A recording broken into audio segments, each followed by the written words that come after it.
When someone tells me that the leads they're getting are no good, they're bad leads, or maybe that they're struggling in their recruiting, we're trying everything and nothing's working, we're not able to recruit agents, or just not at the pace that we want to. Or when a leader says to me, we can't get our agents to engage, they won't show up for training and they won't show up for meetings. There's one question that I ask everyone that's relevant to each one of those people. The question is relevant to the agent that says the leads are bad. The question is relevant to the leader that says that they're struggling with recruiting. The question is relevant to the leader that can't get agents to show up for training, the leader that can't get agents to show up for a sales meeting. And that one question is this, and I'll take you right to an agent that says that the leads are no good, or they can't convert leads. I'll say, so you sent an email, right? You bet. And you called them, I did. And you sent them a text message, I did. And I sent a bunch of them. And you sent them a video, right? Let me say it again, because you need to hear this. You sent them a text, you sent them an email, you called them, and you sent them a video, right? What percentage of agents do you think that complain about the quality of a lead? Complain about the quality of lead. What percentage of them do you think actually attempted sending them a video text? Number two, the leader. See, I hope you catch the theme. Anything that I share from a marketing perspective, an activity that is prospecting based, it doesn't matter whether you are a real estate agent or you are a leader or even myself in my business. Remember this, we are all in the enrollment business. Broker, owner, managers, team leaders are enrolling agents to an experience, to a partnership, to a service that can help them grow their business. Real estate agents are enrolling the consumer into a service, into an experience. It's escape and arrival. When an agent joins a real estate brokerage, they're escaping a situation that they see as maybe not the best, and they're arriving at something that will be better for them personally and professionally. When you look at a consumer, when they're buying or selling real estate, they're in a certain situation, they want to escape that situation. Maybe the house isn't big enough, they want to escape it. The house is too big, they want to escape it. They don't like the neighborhood, they want to escape it, okay? And they want to arrive at something better. And what we all do on this planet is we enroll people. Well, today you must meet the consumer where they're at. You must satisfy the expectations of communication. And the real estate agent, the leader, the broker, the owner, the manager that is not willing to use the most powerful and most consumed form of marketing, form of communication that people like to hear and see, to process, to make a choice, video. If you're not willing to do that, that's okay. That's up to you. I mean, this morning I'm feeling kind of sweet and nice because I think I'm always nice. I'm in an airport at about 5 a.m., red eye from Seattle. No, that's the other place I lived, from Las Vegas to Cleveland. And so, but I'm just calling it like it is. If you're not willing to accommodate the expectations of your audience, in other words, the expectations of your audience is a communication form that works for them, and that communication form that works best for some doesn't for others, but text is one of them. I want you to think about this. The leader that is communicating to their agents via video, communicating to their agents about a sales meeting that's coming up, and encouraging them and inspiring them. Well, the psychological power alone of that video communication to their agent population, number one, unconsciously that takes over.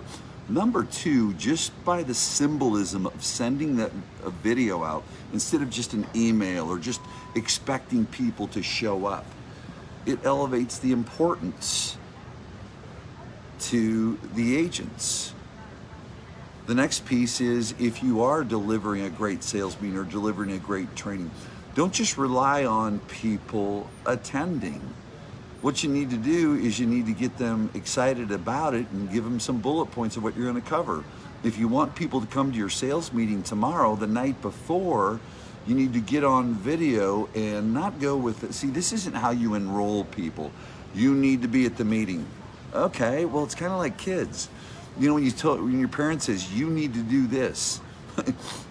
You know what we thought about that one? No, I'm not. I'm an adult, and I still think that when someone tells me I need to do something. You're an adult, now I'm telling you to do video, and you might just not do it, and that's your choice. But you've got to constantly be enrolling, number one. You've got to be enrolling your past clients as advocates to continue to send you business as a real estate agent.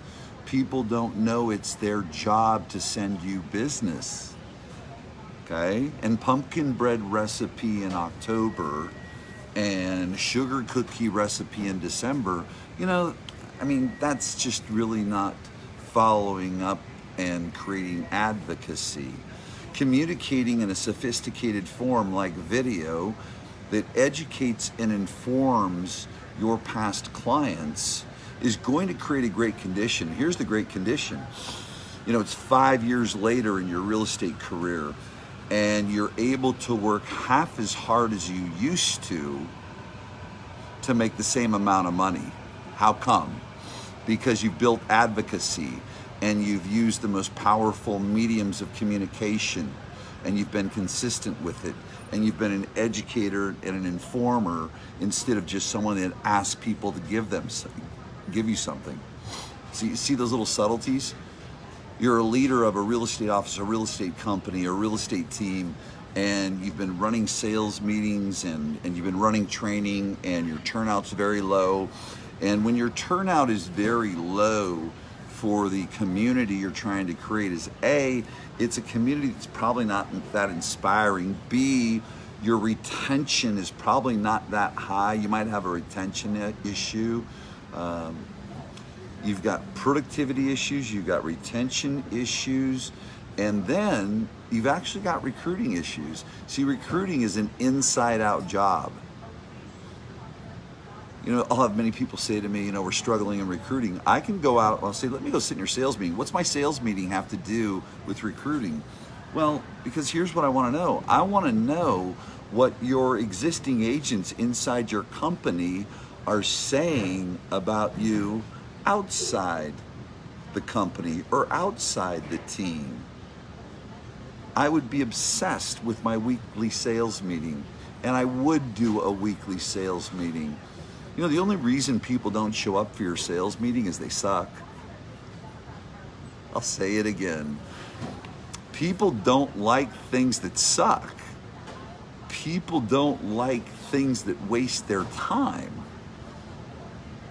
You must, as a leader, be obsessed with delivering value in that sales meeting and getting feedback after the sales meeting and asking your agents, the people you lead, you know, how was the meeting? What would you suggest I do different? What would your input be? Bottom up.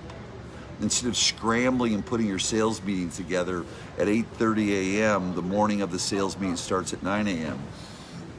But I digress. The critical piece is always enrolling.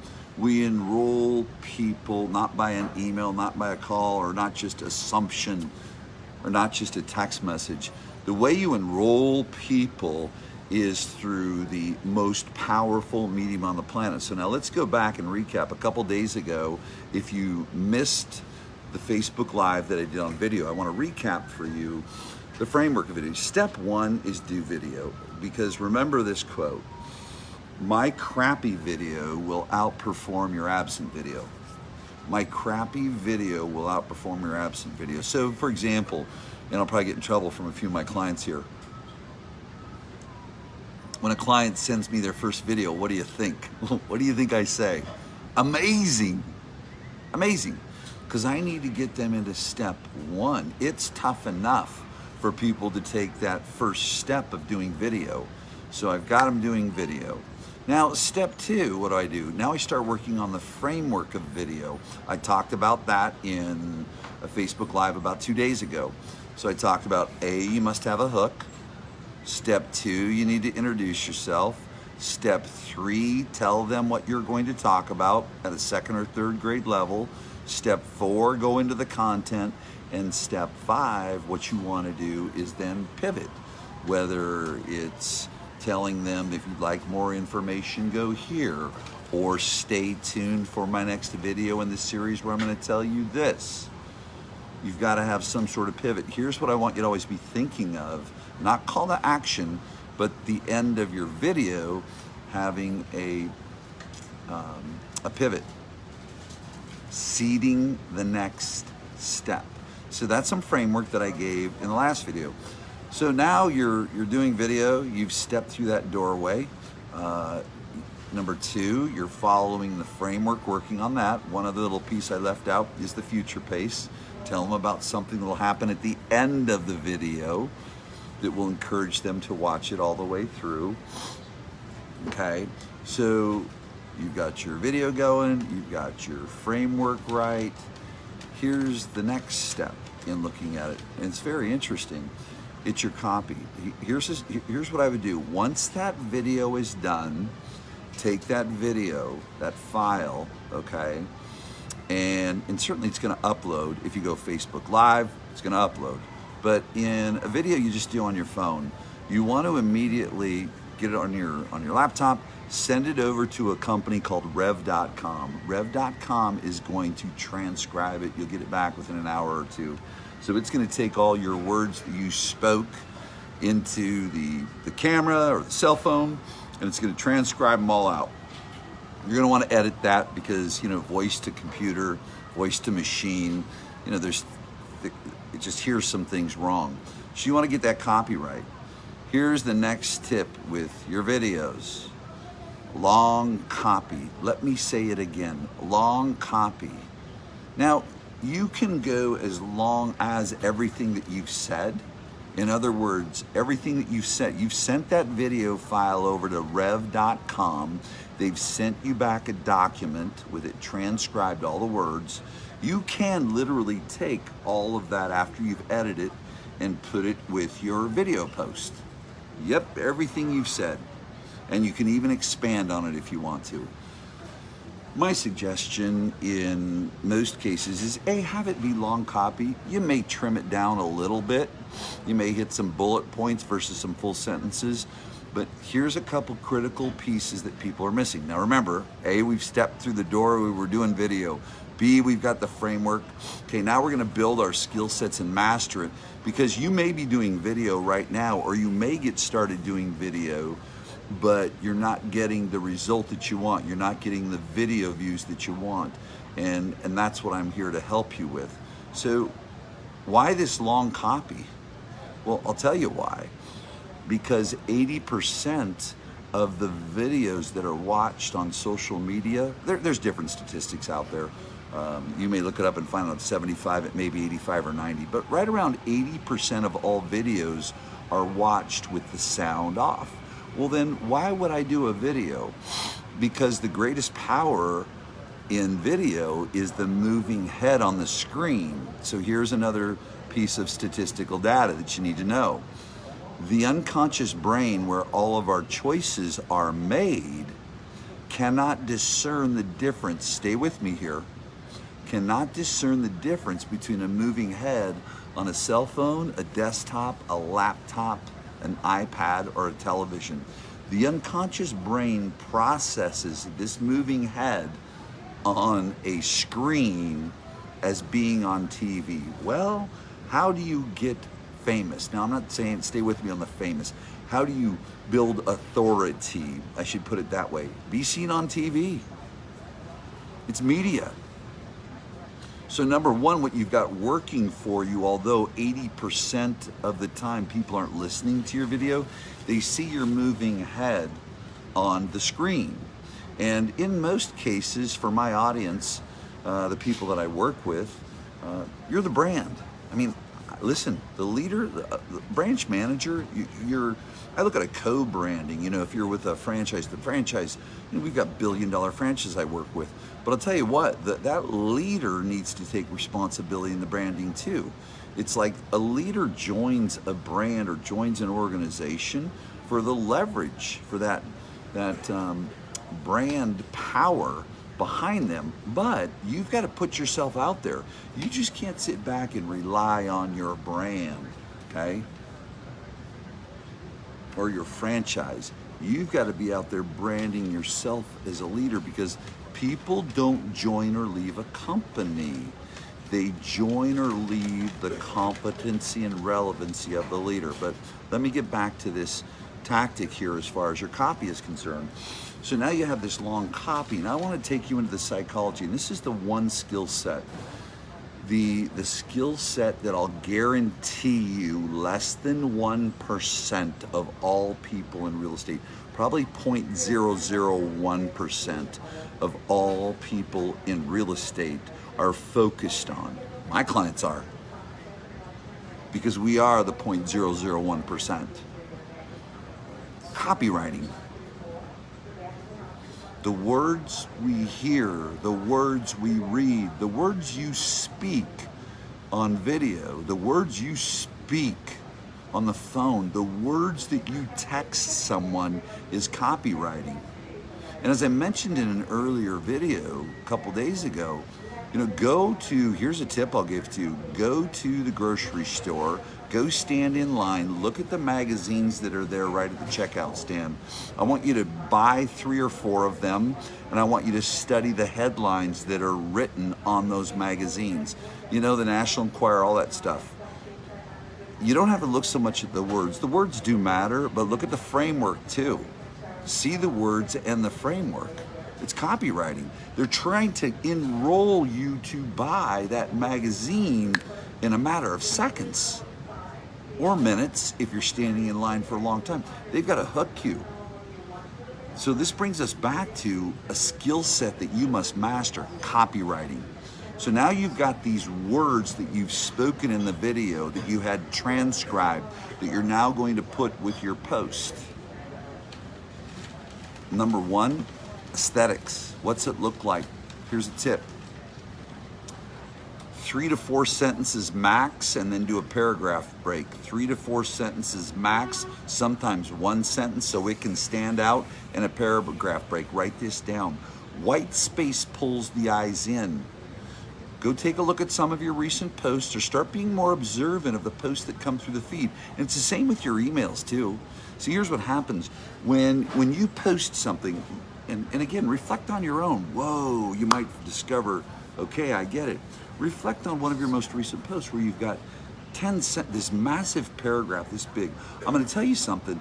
At sentence 3 or 4, it's abandoned. They're done. The unconscious brain sees that thick paragraph as heavy. It feels like work. Now there's another unconscious thing in this too that works for you or against you. How many characters is Twitter? About 140. That's piped in the unconscious brain, isn't it? Okay? And so if you can stay around 3 to 4 sentences in an email, in the first couple sentences of your email before there's some sort of pivot, some sort of image, okay? That's about the time frame you have to capture people. So space out the copy. Weave in some bullet points in the copy that goes with your video.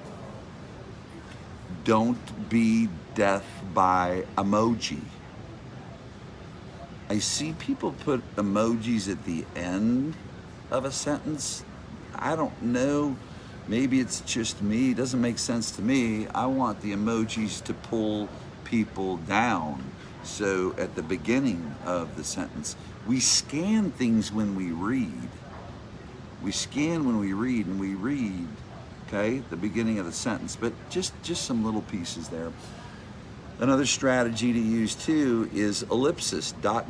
See, I want people to read downhill, so I want to have small paragraphs, 3 to 4 sentences, sometimes just one line is a paragraph. I want white space, so I pull people's eyes in, because here's what's happening is that video, the sound may be off, but that moving head is there working into the unconscious brain. They're seeing you in that, okay?